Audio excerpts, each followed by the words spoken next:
रुकिए सर। सबसे पहले तो पिताजी की आत्मा की शांति की कामना करता हूँ। बहुत बहुत हम सब शांति की कामना करते हैं, आत्मा की शांति की कामना और करते हुए आपके हवाले माइक करेंगे ये कहते हुए कि सर आप क्या हैं? आप माई लाइफस्टाइल की शान है, आप माई लाइफस्टाइल की जान है। आप पे हम सारे लोग दिलो जान से कुर्बान हैं, क्योंकि आप ही हैं जो पहले डायमंड की पहचान है।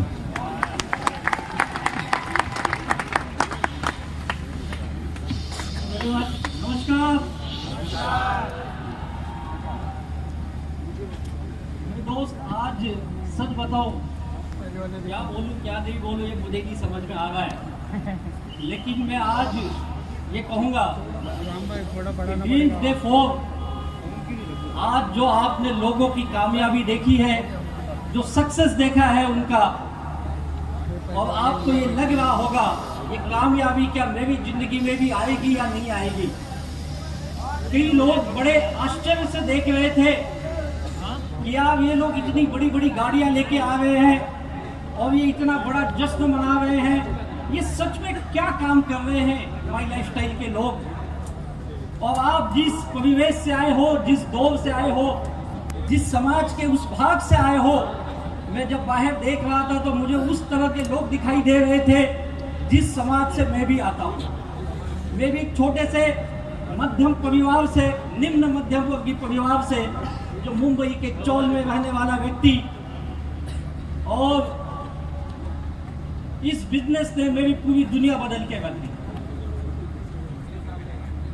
मैं आपको बताना चाहूंगा उस व्यक्ति के बारे में जो आज से करीब करीब 1965 के समय में, 1965 में अपने गांव से व्यक्ति चला, बिना किसी जान पहचान के, अपने कुछ गांव के लोगों के कांटेक्ट के बदौलत ट्रेन में बैठ के उत्तर प्रदेश के जौनपुर जिले से निकल करके मुंबई के शहर में ठाणे सिटी में आया और एक भैंस के तबेले में काम करने लगा।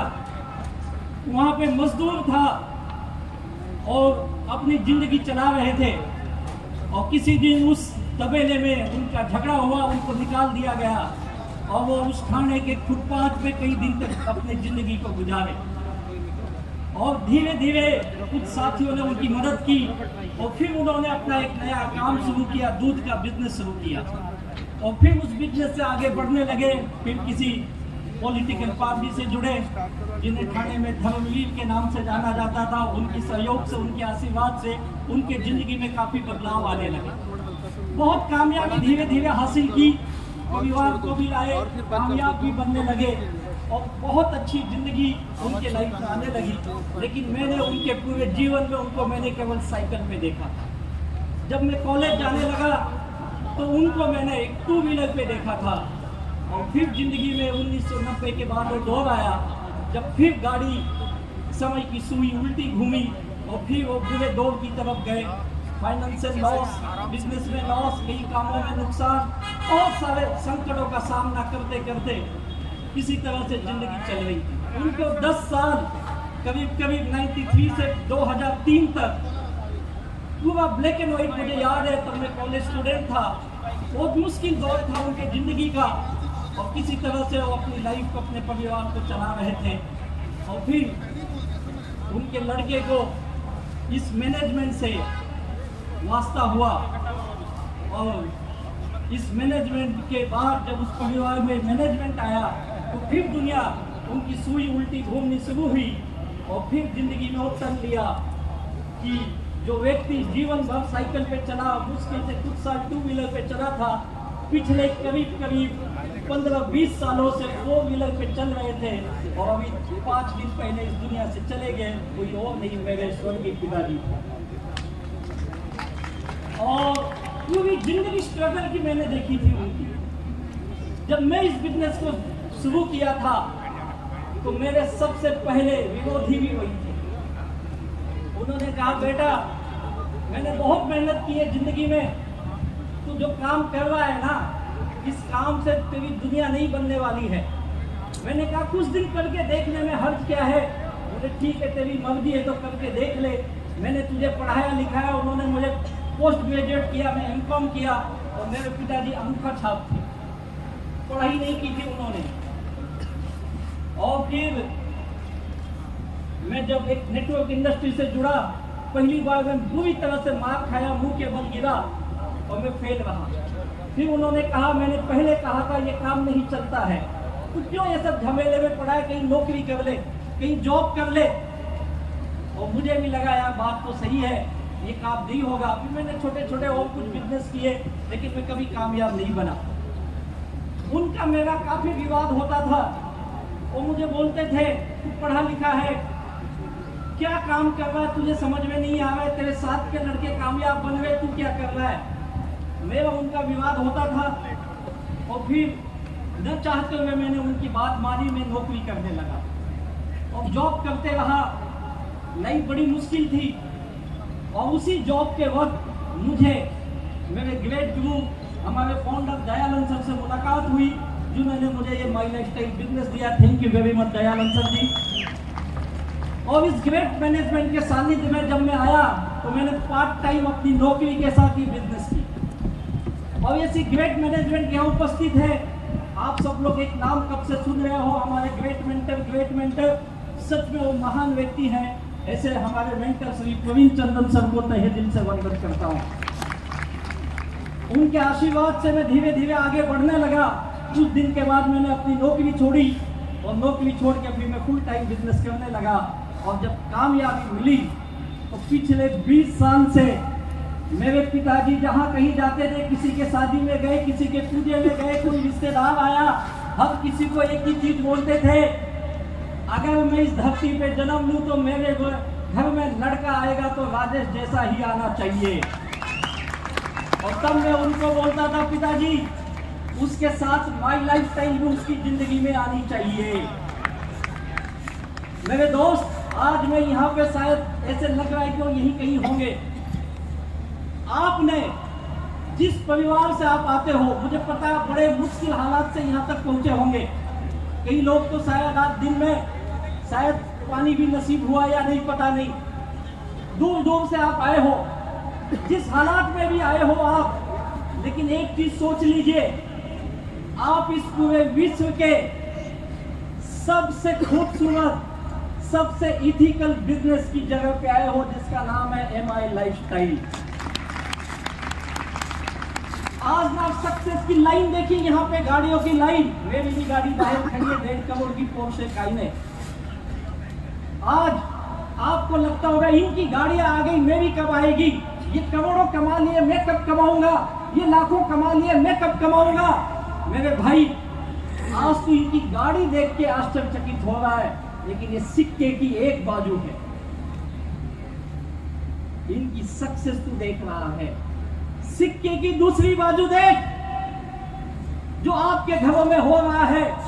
जैसे मेरे पिताजी ने स्ट्रगल किया, वैसे आपके घर के लोग भी स्ट्रगल करते होंगे। आपके माँ बाप भी उसी दौर से गुजर रहे होंगे, या आप भी उसी दौर से गुजर रहे होंगे।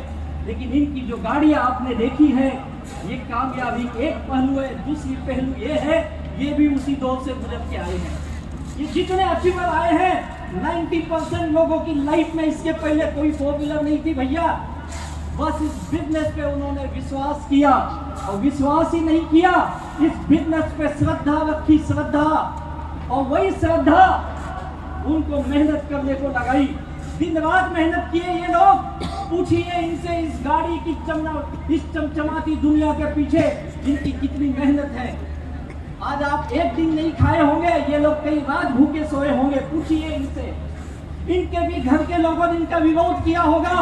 पूछिए इनसे, हजारों किलोमीटर पैदल गए, पूछिए इनसे, तब जाके इस कामयाबी तक पहुंचे।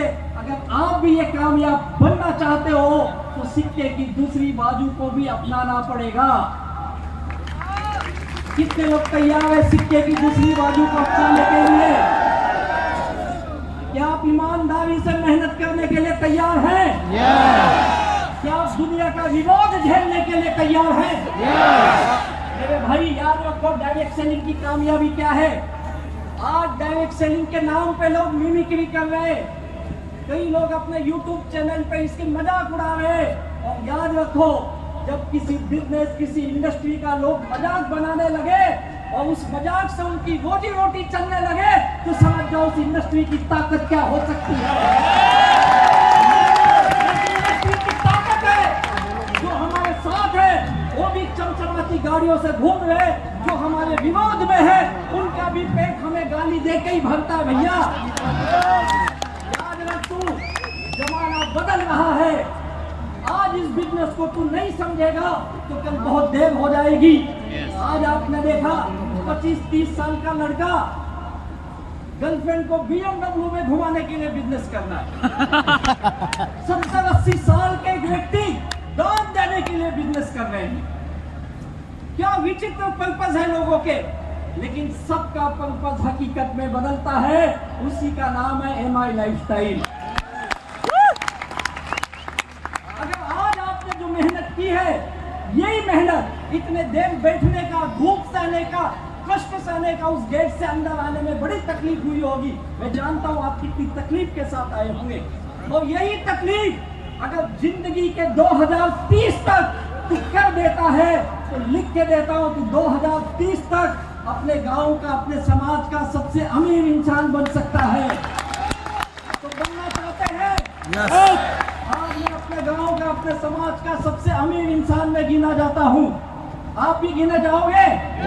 आइए हमारे साथ, हम सब मिलकर इस माई लाइफस्टाइल के काम को आगे बढ़ाते हैं और गांव-गांव में, शहर-शहर में उन लोगों को जिनको कामयाबी की भूख है, जुनून है, उनको माई लाइफस्टाइल के संग ले चलते हैं और उनके जीवन को चांद लगाते हैं, उनकी जिंदगी में खुशियां ही लाते हैं।